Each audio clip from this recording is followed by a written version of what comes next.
¿Qué tal? ¿Cómo están? Sean bienvenidos y bienvenidas a este resumen semanal de Senado Noticias. Como siempre revisamos lo mejor de la semana en el trabajo legislativo. Soy Betsabe Fuentes, vamos de inmediato con la revisión de informaciones. Este lunes la sala deberá pronunciarse respecto al proyecto que crea la pensión garantizada universal, luego que esta iniciativa legal pasara tanto por la Comisión de Trabajo y Hacienda. Hay algunos temas pendientes que la Comisión de Hacienda tendrá que resolver para luego pasar a la votación en el Pleno. Más detalles en el siguiente informe.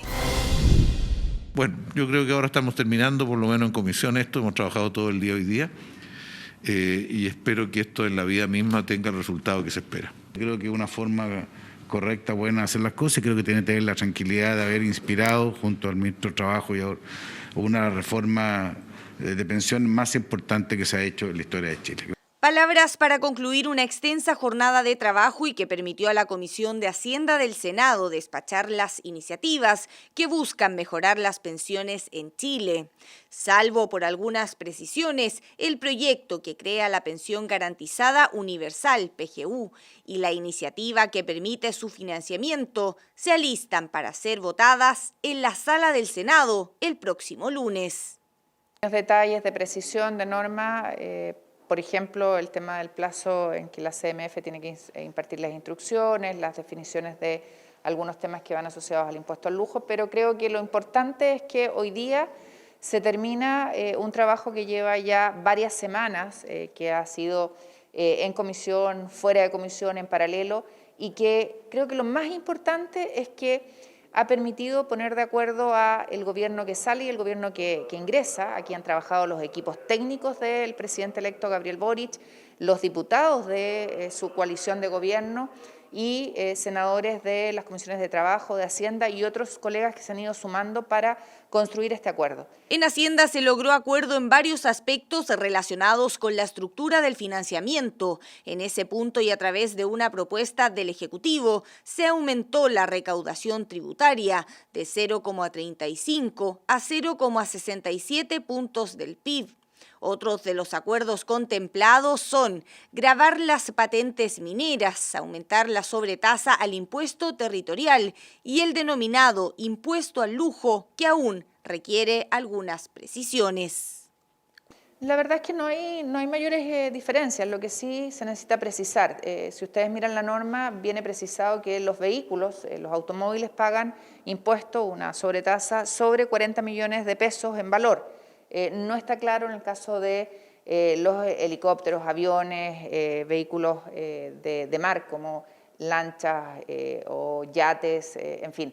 Y por lo tanto lo que pedimos fue que se precisara cuál era la situación de ellos, porque, por ejemplo, todas las avionetas que se ocupan en los clubes aéreos, que son de utilidad para la comunidad, nos parece que debiéramos ver cuándo sí y cuándo no están afectadas a este impuesto. La comisión también se pronunció sobre las normas de su competencia respecto al proyecto que crea la pensión garantizada universal, que antes fue revisado por la Comisión de Trabajo y Previsión Social y donde se zanjaron los aspectos más relevantes del proyecto, que pretende beneficiar a casi 2,5 millones de personas. El beneficio otorga un monto de 185.000 pesos a personas mayores de 65 años que no pertenecen al 10% más rico de la población.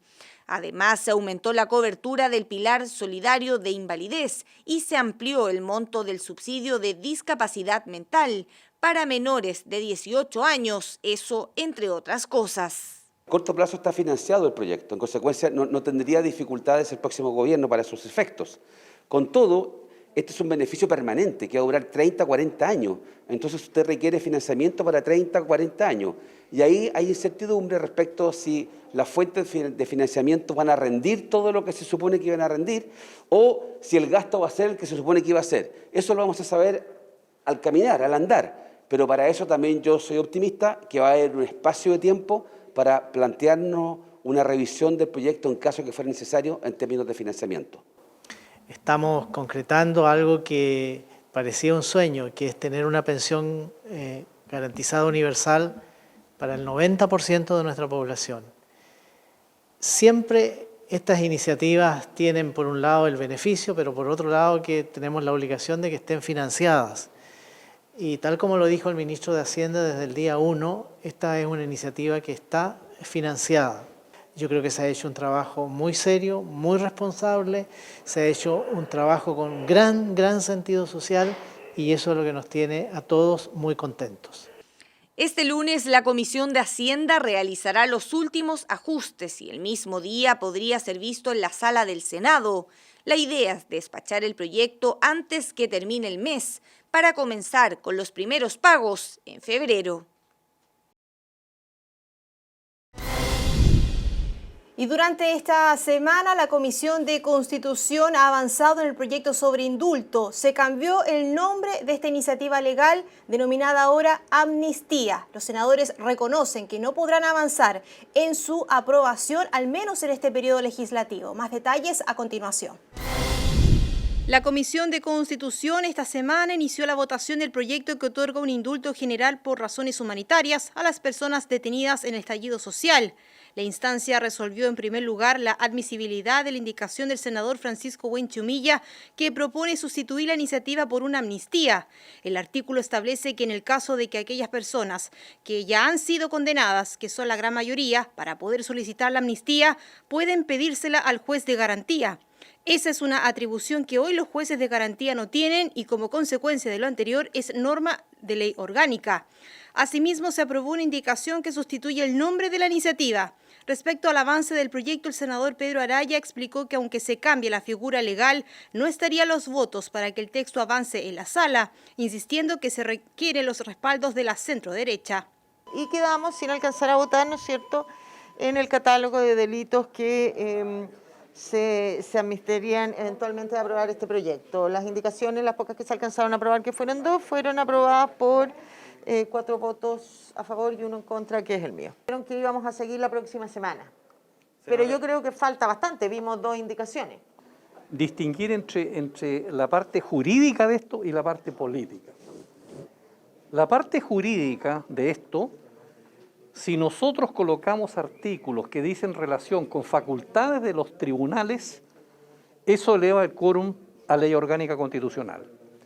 Y además necesitaríamos pedir informe a la Corte Suprema. Esa es la parte jurídica. La parte política, si se quiere incluir a todo el mundo, civiles y uniformados, a mi juicio eso requiere un gran acuerdo político nacional. Nosotros vamos a hacer un esfuerzo para tramitar esto rápidamente, pero hay que recordar que la rapidez no es sinónimo de que este proyecto se va a aprobar en la sala del Senado. Es un proyecto que genera fuertes pasiones en los distintos senadores. Uno de los autores del texto, el senador Juan Ignacio Latorre, reconoció que con este ritmo de tramitación solo se alcanzaría a despachar del Senado en este periodo legislativo y llegaría a la Cámara en marzo para que lo revise el nuevo Congreso en su segundo trámite. Se ratifica que la línea a seguir en este proyecto va a ser la amnistía. Queda pendiente la discusión sobre el catálogo de delitos. Ahí hay en general coincidencias, pero también hay algunas diferencias entre las indicaciones presentadas y además recientemente ha llegado un oficio de la Defensoría Penal Pública con un detalle mucho más preciso, una información que no habíamos tenido antes respecto a los tipos penales, a la gente que ha sido procesada, formalizada, gente que está en prisión preventiva o ya condenada relacionado al contexto del estallido social. Por tanto, esa información va a ser muy relevante a la hora de construir el catálogo de delitos. Desde la próxima semana, la Comisión comenzará a revisar el catálogo de delitos que se considerarían para liberar a aquellas personas en prisión preventiva desde el estallido social con miras a despachar este proyecto. Y la Sala del Senado despachó un segundo trámite legislativo, el proyecto que busca subsanar las deudas de los servicios básicos en pandemia. Esta iniciativa ahora queda en manos de la Cámara de Diputadas y Diputados. Detalles en el siguiente informe. Más de 700.000 clientes del sector sanitario y eléctrico adquirieron deudas por servicios básicos durante la pandemia, un pago que se fue postergando durante los últimos meses, pero que a través de un proyecto de ley pretenden regularizar. La Sala del Senado despachó por la unanimidad una iniciativa surgida a través de una moción parlamentaria de los senadores Elizalde, Girardi, Pizarro y de las senadoras Allende y Proboste y un mensaje presidencial, la cual permitiría entregar un subsidio y regular el prorrateo para el pago de deudas. Lo que buscamos es buscar una fórmula solidaria que permita un prorrateo y pago de las deudas por los clientes más vulnerables de nuestro país, que son alrededor de 700.000 familias. ¿Cuáles son las características? Primero, se establece un beneficio que regula la deuda contraída entre el 18 de marzo del 2020 y el 31 de diciembre del 2021 para los usuarios residenciales, los hospitales, hogares de larga estadía de adultos mayores, los bomberos, las microempresas según definición de la Ley 20.416, entre otros beneficiarios. La iniciativa busca dar una solución de fondo a los clientes más vulnerables que adquirieron deudas por servicios sanitarios y eléctricos entre marzo de 2020 y el 31 de diciembre de 2021, con el fin de no seguir postergando los pagos. Para eso se propone la entrega de un subsidio a los clientes que cumplan con ciertos requisitos. En el caso del uso de agua, el consumo promedio no debe superar los 15 metros cúbicos mensuales. Y para el caso de la electricidad, el consumo promedio mensual no debe exceder los 250 kilowatts por hora. Además, se establece una repactación del monto total de la deuda de hasta 48 cuotas sin intereses, algo que permitiría ir normalizando el pago de las boletas. El proyecto fue valorado transversalmente en el debate que se dio en la Sala del Senado. Sin embargo, se criticó que no se incluyeran a los clientes de gas por red de la región de Magallanes. Y deja fuera a familias, Presidenta, que tienen ingresos de 200.000 pesos, que es lo que ocurre en muchos de los sectores poblacionales de nuestra región de Punta Arenas, particularmente Natales, Porvenir, y que tienen deudas de más de 500.000 pesos. Que esto va en el camino correcto y justamente fue un acuerdo que tuvimos a nivel transversal y quiero valorar que el Ejecutivo se haya asumido y poner los recursos correspondientes. Esta morosidad que afecta a estas miles de familias requería construir un mecanismo de apoyo solidario que permitiera saldar esa deuda con apoyo fiscal y con apoyo de las empresas que proveen en cada uno de los sectores. Que yo voy a aprobar obviamente el proyecto y felicitar también esta iniciativa que en tiempos de pandemia pudimos lograr acuerdos y volver a normalizar el pago de los gastos básicos en Chile. Muchas gracias. Ahora será la Cámara de Diputadas y Diputados la que deberá pronunciarse sobre este proyecto que pasó a segundo trámite constitucional. Y hay novedades también respecto al trabajo telemático en el Congreso Nacional. En la última sala de sesiones se despachó la iniciativa que permite la extensión del funcionamiento telemático del Congreso Nacional con motivo de la pandemia por COVID-19, esto hasta marzo 2023. El proyecto, que fue analizado por la Comisión de Gobierno, permite la participación y votación telemática de diputados y senadores cuando esté vigente una alerta sanitaria, lo que se suma a la actual ley que establece dicha posibilidad también en caso de cuarentenas y estado de excepción constitucional por calamidad pública. Por la unanimidad, la sala despachó el proyecto en general y dos circunstancias que van a permitir que el parlamentario o parlamentaria pueda sesionar por medios telemáticos en el caso de haber arrojado positivo por COVID-19, confirmado con test PCR o haber sido declarado como contacto estrecho de un contagiado. En una segunda votación quedó fuera de la norma un tercer requisito, esto por no alcanzar el quórum necesario, el que proponía que también se pudiera acoger a la norma quienes presentaron un certificado médico que acredite el padecimiento de una patología respecto al contagio de COVID-19. El proyecto ahora deberá ser revisado en segundo trámite por la Cámara de Diputadas y Diputados y así avanza el trabajo telemático en el Congreso Nacional como una medida para enfrentar también la pandemia aquí en las votaciones legislativas. Los invito a revisar reacciones. Señor presidente, creo que esto va montando cada vez más, estamos en una situación bastante difícil.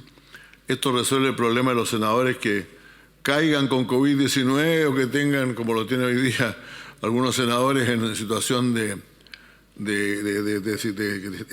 contacto estrecho, pero a mi juicio no aborda suficientemente el problema. Yo pedí votación separada de la letra C, que la voté en contra en la comisión, Comparto absolutamente la letra A y la letra B, porque dice en relación con la pandemia. Me parece que esto pasa, la letra C, pasa a constituir un privilegio que va más allá de la pandemia, presidente. Y fue una semana en donde más de 80 expositores internacionales y nacionales participaron de este mega evento de Ciencia, Tecnología e Innovación, Congreso Futuro Año 2022, Aprender a Convivir. También hubo masiva participación en 10 regiones de nuestro país. Quien nos va a contar todos los detalles es nuestro periodista Cristian Reyes, a quien ya vemos en pantalla. Cristian, ¿cómo estás? Saludos, efectivamente hemos estado cubriendo toda la semana las distintas alternativas de este Congreso del Futuro 2022 con diferentes espacios y una programación que también ha privilegiado como nunca antes esta actividad, tanto con entrevistas y por las mismas ponencias de los expositores. Pero si vamos a hablar de lo que nos deja esta versión, lo cierto es que tenemos que remitirnos al día 1, cuando el anuncio de un aumento en el aporte del Estado a las ciencias en nuestro país no dejó a nadie indiferente. Hay que hacer la mención también de que hablamos de más del triple de lo que se venía dando, del rango del 0.34, 0.36, y estaríamos llegando ahora al 1%. Así que es más que pertinente remontarnos a lo que fue ese anuncio en el día 1 de este Congreso del Futuro 2022. Por eso este Congreso del Futuro es verdaderamente un congreso que es como una especie de rayo de luz que nos permite iluminar, guiar los caminos para saber enfrentar en buena forma estos problemas y estas oportunidades. Reitero el compromiso que hicimos durante la campaña de avanzar del 0,34% al 1% de financiamiento del producto en materia de ciencia. Esto no puede seguir solamente siendo lo mismo. Tenemos que, decía en el discurso recién, crear un ecosistema del conocimiento, de colaboración entre los centros de investigación, las universidades, el proceso de becas y de estudio. El planeta sufre cambios acelerados y el llamado de la humanidad es a estar alertas y actuar con decisiones basadas en la evidencia. A nadie puede sorprenderle la afirmación de que estamos frente a una sociedad que cada vez se torna más y más violenta. Y lo que nosotros queremos es preservar las oportunidades y atenuar las amenazas. El cambio climático requiere de una nueva convivencia entre los seres humanos y la naturaleza y el planeta. Una nueva relación entre nosotros, dejar de lado el consumo y poner por delante justamente la salud del planeta. Y vamos a los expositores, 4 premios Nobel, personeros importantes como la máxima autoridad de la Organización Mundial de la Salud, también el asesor sanitario más influyente en la Casa Blanca, premios nacionales y por supuesto también una serie de académicos e investigadores que a nivel local en 11 regiones del país, considerando la región metropolitana, pudieron ahondar en reflexiones sobre materias en torno a la propuesta de aprender a convivir. Los invito a continuación a volver a escuchar entonces, aparte de estas voces, especialmente a los premios Nobel que tuvieron lugar en cuanto a sus exposiciones en este Congreso Futuro 2022. Los gobiernos están asustados, tienen miedo de pagar los combustibles fósiles porque son muy poderosos y no les importa si la gente muere. La industria del plástico, de la moda, ganan dinero pero contribuyen al calentamiento global. Entonces no queremos pagar por las utilidades. Y la gente me pregunta por qué querríamos un negocio que no genere dinero si es la esencia y lo estimulante. Pero no es así, es la felicidad de crear algo. Hacer dinero puede hacer felicidad, pero ayudar a las personas es una super felicidad. Sospechamos que los miembros de este grupo también jueguen un rol en otros cánceres, en los que los antiinflamatorios no esteroideos desempeñan un rol protector, como la aspirina, el ibuprofeno y un par de otros.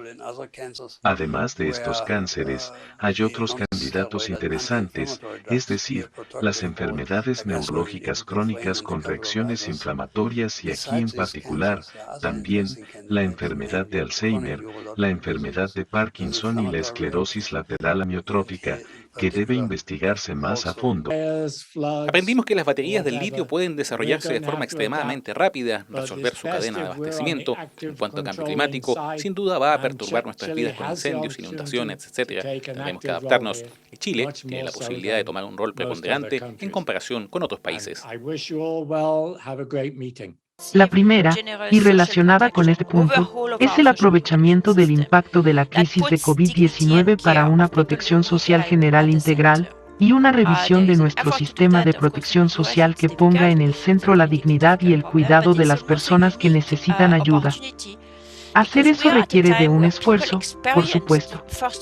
En los Estados Unidos es difícil, es un problema políticamente difícil. En el epílogo consideras también la actividad que cerró este Congreso Futuro. Hablamos del seminario Digitalizadas, hackear lo binario, y también las evaluaciones de parte de la organización con anuncios que van desde un libro compilatorio de lo que han sido estos 11 años de la actividad y también encuentros que antes de fin de año deberían concretarse tanto para jóvenes como también para niños.